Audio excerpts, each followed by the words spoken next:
friends, today we will talk about Cinema Novo. In our earlier lecture on Cinema Novo, we talked about the kind of developments which happened in the Brazilian society and how Cinema Novo was a product of the Brazilian society. And we also tried to discuss that how it was also rooted in the historical reality of those times, and how the political developments of that particular period, they also in a way affected Cinema Novo. And we have also seen that some of the filmmakers like Roca, Santos, those who were associated with Cinema Novo, how they were trying to write about this particular movement and the kind of new kind of cinema which was made in Brazil at that point of time was also influenced by the Italian neorealism as well as the Nouvelle Vague in France. So when we tend to understand the Cinema Novo in that particular historical context, then we realize that such kind of issues of hunger, poverty, unemployment, all these kinds of issues, they were rampant in many societies of the world at that point of time, and how each country tried to show through its own cinema the kind of reality which was existing in their particular society. It was also being discussed by the scholars in their own writings, and the filmmakers, they tried to present the reality in their own particular manner. And the people, those who were writing about these developments, they were trying to see the hunger, which was one of the most important concerns of the Brazilian society of those times. And they also tried to understand the movement in the framework of the various phases, beginning from 1960s to 64, which was the first phase, which we have already discussed, and the second phase from 64 to 68, where the repressive military rule existed, and how the censorship increased during this time and the political liberties, they were restricted, and how during the third phase we realize which was from 1968 until around 72, and it was also a period of the extremely harsh rule, and how the filmmakers, they could not express their opinions in a very direct manner, and allegory became the preferred mode of the cinematic discourse of what was known as tropicalism in the Brazilian cinema at that point of time. We also see during this time that how burgeoning underground movement challenged Cinema Novo from the left, saying that it had been sold out to the commercial interest, and the stylistic and thematic pluralism under the aegis of Embra film has marked period since 1973. So we also find that Cinema Novo was challenged, that it was not in a way trying to project the reality in a right manner, and the commercial interest, they had become dominant in Cinema Novo because of the kind of changes which came in the Cinema Novo, as we find that many of the films of Cinema Novo, they were not successful from the box office point of view. So the filmmakers, they adapted themselves, and they brought about some kind of a changes in terms of presentation of the films which were made by them, which led to this kind of a charge that how they were making the kind of cinema which was not following the confines of the Cinema Novo. So in that sense, some people, they have also argued that Cinema Novo itself was an open-ended kind of a movement, if we tend to understand it from the point of view or seeing it as a movement. So in that sense, various kinds of changes within the Cinema Novo, they were bound to come, keeping in mind the changing historical reality as well.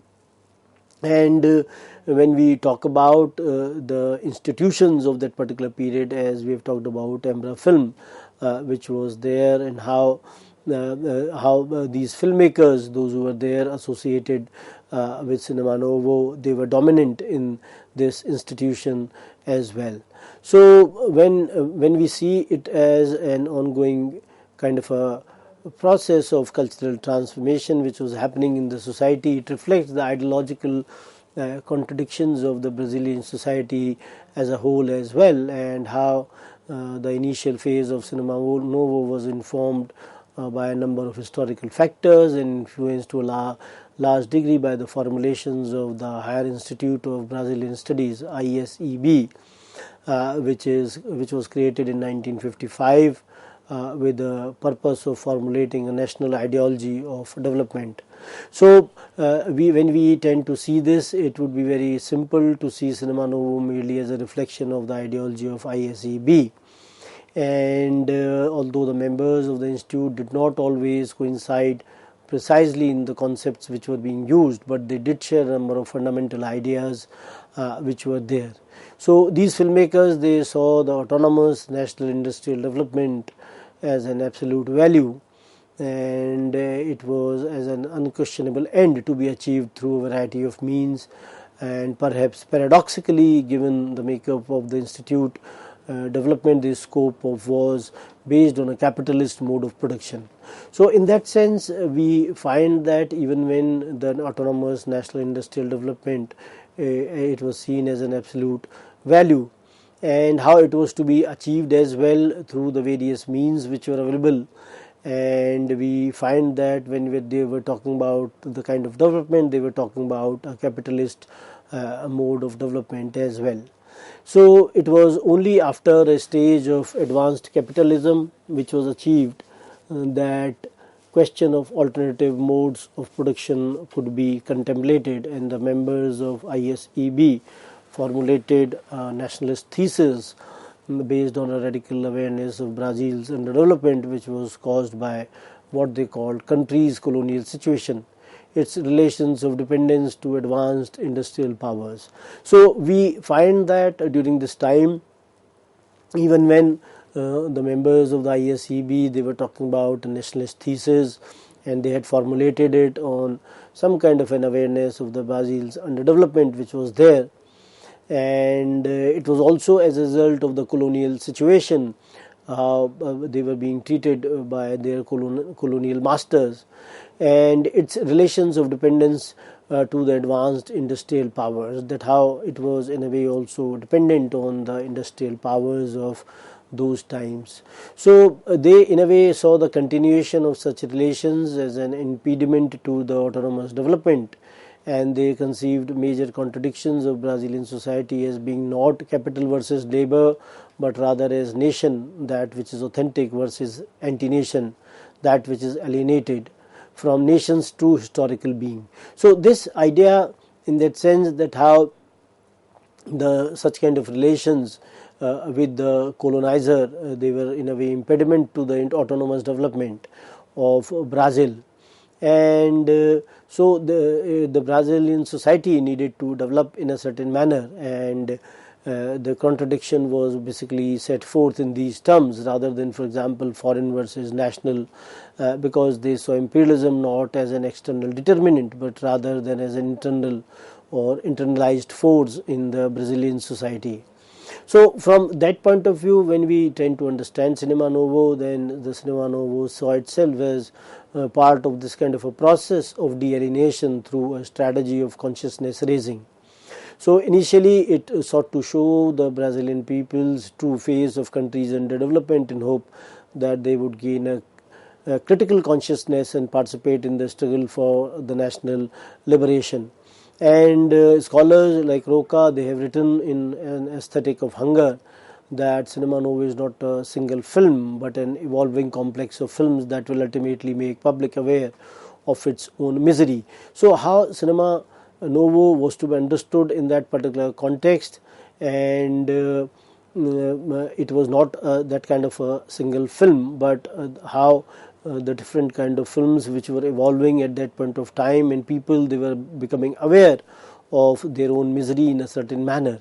So Cinema Novo tended to see major conflict of the Brazilian society as colonizer versus colonized rather than analyze it in terms of class. So this issue of colonizer and colonized was important to Cinema Novo in that particular context, and the movement was engaged in a struggle to create an authentic national culture in opposition to the interest of the colonizer. So in that way we find that how this particular movement was engaged in a struggle to create an authentic national culture, how an authentic national culture was to be created, in opposition to the interests of the colonizer, because how the colonizer, they have over a period of time being in a way dominating the colonized. And it also tended to adopt a dualist vision of the society, opposing a traditional feudal backward Brazil which was tied to the imperialist interest, with the progressive modern Brazil which was led by sectors of national bourgeois. So this kind of a vision of society, where the progressive kind of an image was to be shown and modern Brazil was to be led by the national bourgeois, that was the kind of concern which has been exhibited at this point of time. And we also see that when they try to de-alienate Brazilian people, the filmmakers initially attempted to search out areas of Brazil where social contradictions were most apparent: poor fishing villages, urban slums, and impoverished northeast. So we find that when they were in a way trying to de-alienate Brazilian people, then how filmmakers, they were trying to search out those areas of Brazil where the social contradictions which are there in the society, they were more manifest, or they were more visible. And if you go to such areas like poor fishing villages or the urban slums and the impoverished northeast regions, then we find that these kind of contradictions, they were more apparent in these regions. We also see that how the early Cinema Novo films, they tended to focus on the traditional or backward areas of Brazil, in a way denouncing that backwardness, and the economic sectors, which is anti-nation in ISEB's formulation, they were held responsible for it. So when we tend to understand the Cinema Novo earlier films, then they were focusing on the backward regions of Brazil, and how such kind of a portrayal of the backwardness and the economic sectors, in that sense, how they were being tried to be understood in a historical context, that had been very, very important from that particular point of view. So when we tend to understand, then we realize that Cinema Novo aligned itself with the modern and the progressive forces of the urban industrial society on one hand, and on the other it tended to value as authentically Brazilian, authentically national cultural forms of traditional sector. So Cinema Novo was trying to do both the things, that on the one hand it was aligning with the modern and progressive forces of the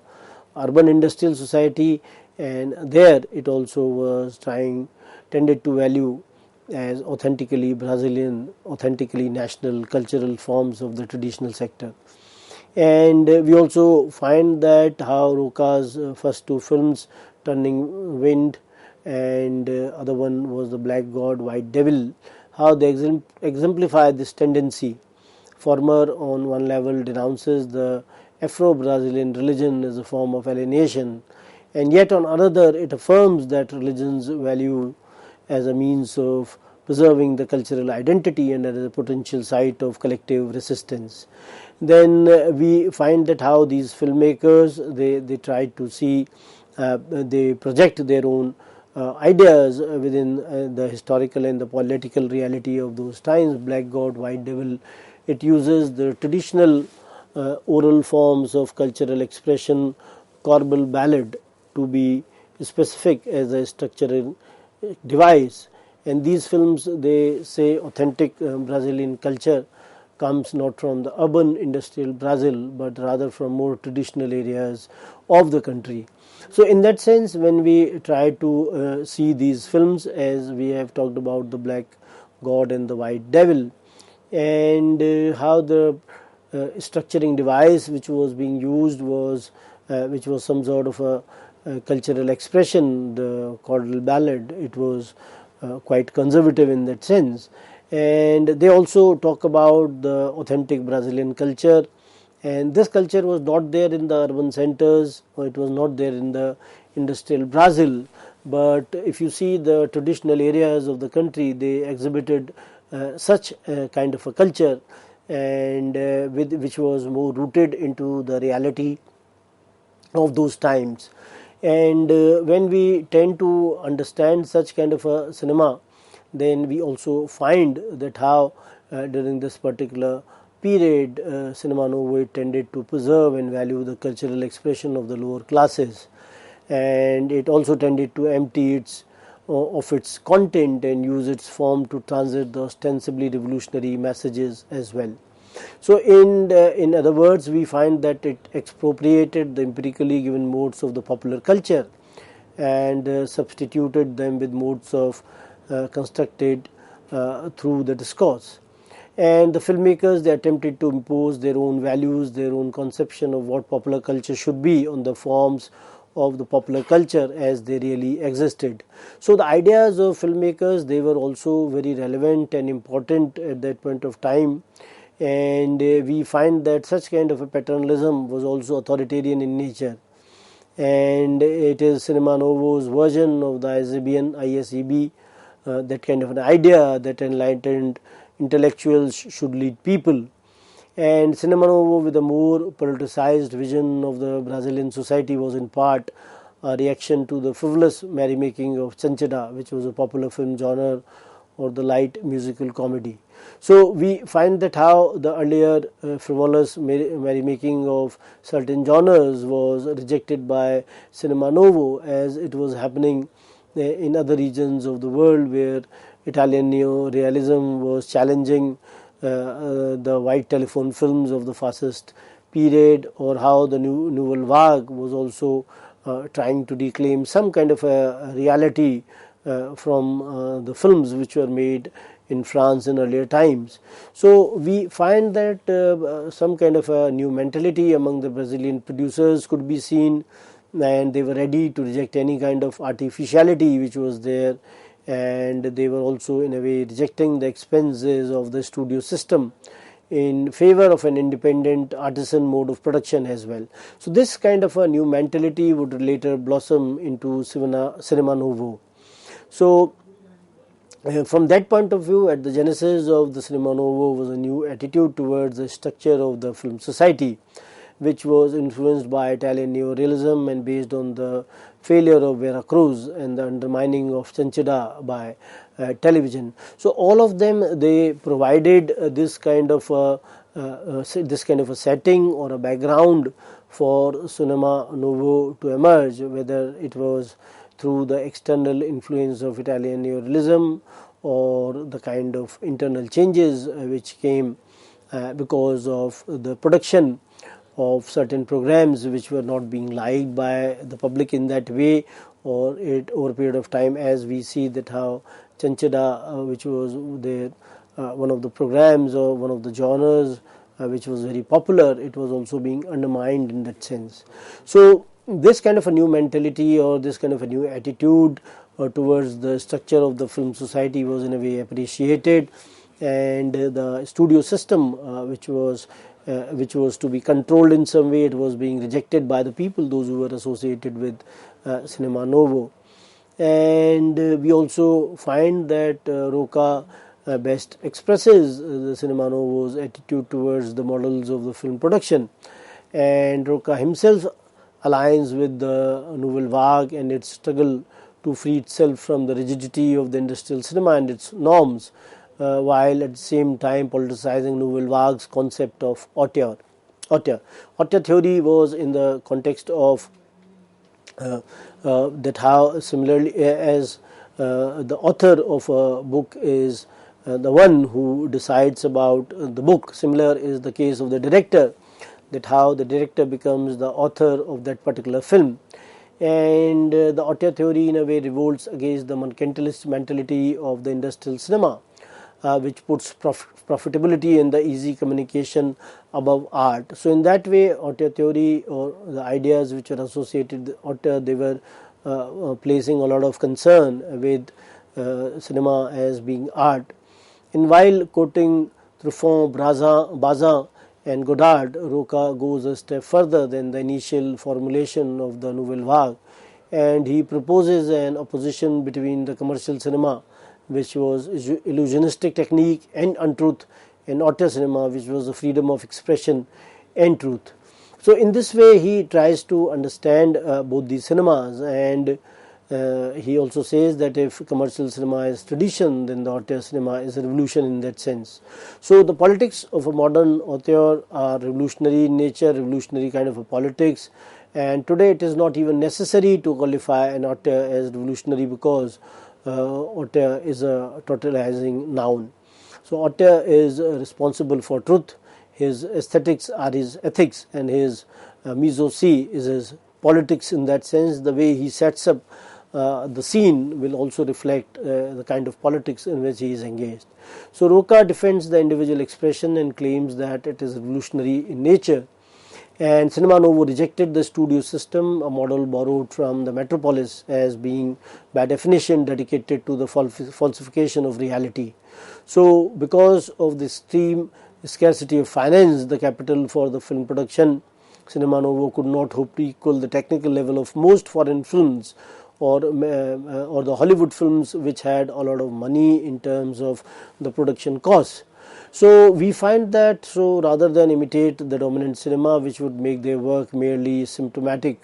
of the underdevelopment, they chose to resist by turning scarcity into some kind of a signifier.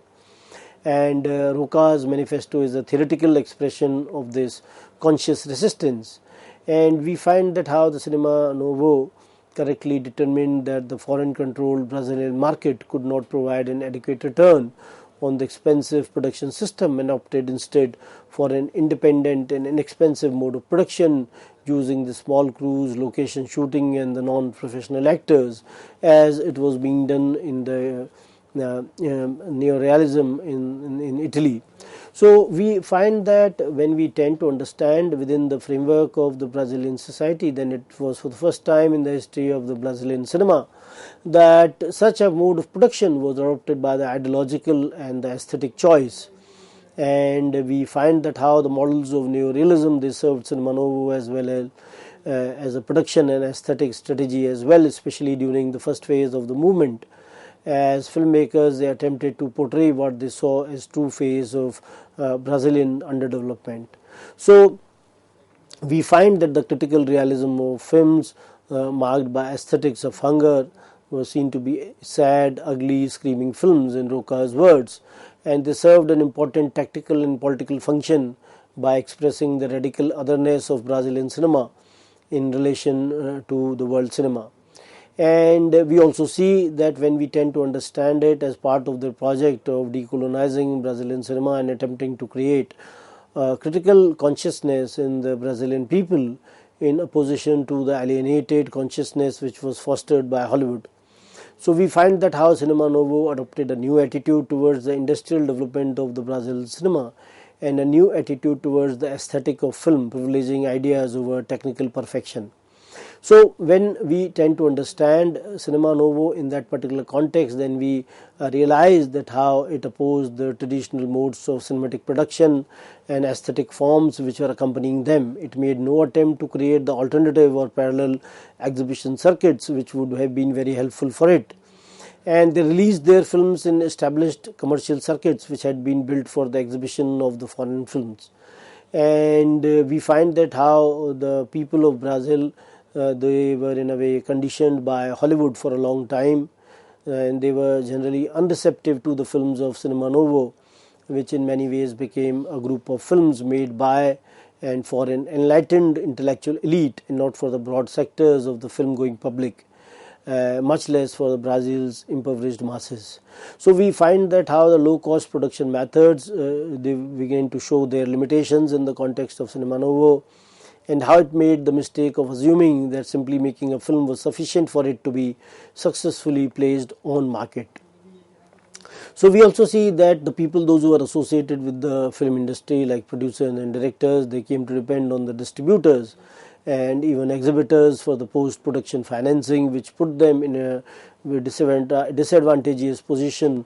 of having to pay a larger percentage than usual for distribution and exhibition of their films. So we find that how the problem of a return on investment became critical at this point of time, and the people, those who were the exhibitors, they argued the Cinema Novo films were too intellectual for success in the market, and production of more popular films thus became more imperative if Cinema Novo was to continue to exist. So we find that how they also took a number of steps to in a way ameliorate or in a way improve the situation which was creating some kind of a problem. And we find that how producers and directors, they formed a distribution cooperative which was D-Film, as a strategy for placing their films more easily in multinational controlled market. And then we find that this measure was important, how it was on level of distribution that American cinema dominated the Brazilian market, and how Embra Film, which was there in 1973, it was a government film enterprise which was established in 1969. It took up and expanded the idea of a centralized distributor for the Brazilian films. Then they began to make films with a more popular appeal. Comedy became an acceptable mode of discourse, and we also find that how their problem was with regard to the production financing, and how they were looking for support from the state for financial assistance, and how in late 1963 they signed into a law a decree creating CAIC, Commission for the Aid to Film Industry, and how it would provide two basic programs of financial assistance to the industry, either through the cash awards or subsidies, or in a way a program of film production financing. So it in a way tried to exert ideological control over the industry as well, and how these kinds of decrees which established by CAIC, they stated that the benefits of law would be denied any script or film advocating, among other things, use of violence to subvert political and social order,